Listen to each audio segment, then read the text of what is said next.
അധ്യായം 13. സഹോദരപ്രീതി നിലനിൽക്കട്ടെ. അതിഥി സൽക്കാരം മറക്കരുത്.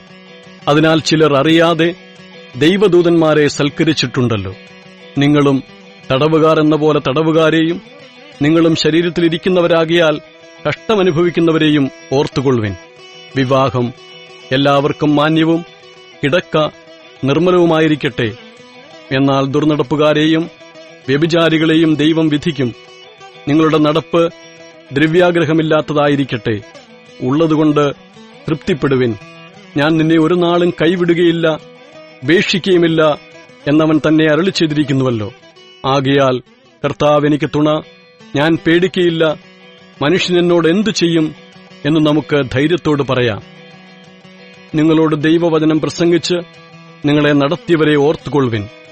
അവരുടെ ജീവാവസാനം ഓർത്ത് അവരുടെ വിശ്വാസം അനുകരിപ്പിൻ. യേശു ക്രിസ്തു ഇന്നലെയും ഇന്നും എന്നേക്കും അനന്യൻ തന്നെ. വിവിധവും അന്യവുമായ ഉപദേശങ്ങളാൽ ആരും നിങ്ങളെ വലിച്ചുകൊണ്ടു പോകരുത്.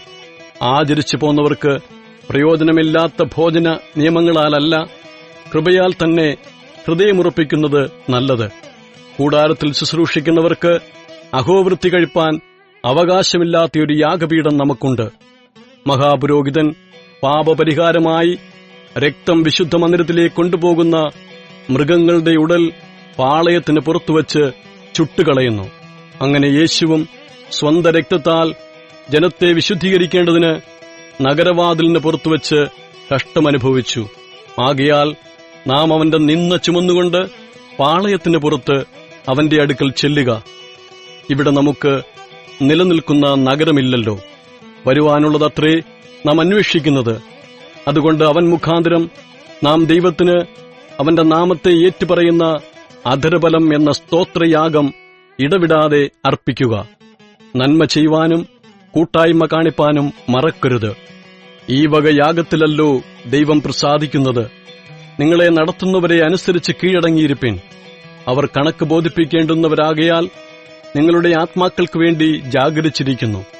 ഇതവർ ഞരങ്ങിക്കൊണ്ടല്ല, സന്തോഷത്തോടെ ചെയ്യുവാൻ ഇടവരുത്തുവിൻ. അല്ലാഞ്ഞാൽ നിങ്ങൾക്ക് നന്നല്ല.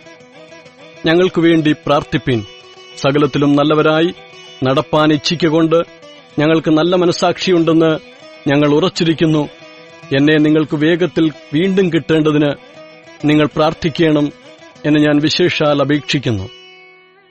നിത്യനിയമത്തിന്റെ രക്തത്താൽ ആടുകളുടെ വലിയ ഇടയനായ നമ്മുടെ കർത്താവായ യേശുവിനെ മരിച്ചവരുടെ ഇടയിൽ നിന്ന് മടക്കി വരുത്തിയ സമാധാനത്തിന്റെ ദൈവം നിങ്ങളെ അവന്റെ ഇഷ്ടം ചെയ്യുവാൻ തക്കവണ്ണം എല്ലാ നന്മയിലും യഥാസ്ഥാനപ്പെടുത്തി തനിക്ക് പ്രസാദമുള്ളത് യേശുക്രിസ്തു മുഖാന്തരം നമ്മിൽ നിവർത്തിക്കുമാറാകട്ടെ.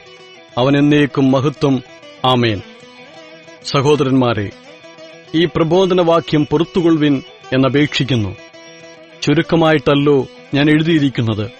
സഹോദരനായ തിമോത്തിയോസ് തടവിൽ നിന്നിറങ്ങി എന്നറിവിൻ. അവൻ വേഗത്തിൽ വന്നാൽ ഞാൻ അവനുമായി നിങ്ങളെ വന്നു കാണും. നിങ്ങളെ നടത്തുന്നവർക്ക് എല്ലാവർക്കും സകല വിശുദ്ധന്മാർക്കും വന്ദനം ചൊല്ലുവിൻ. ഇതല്യക്കാർ നിങ്ങൾക്ക് വന്ദനം ചൊല്ലുന്നു.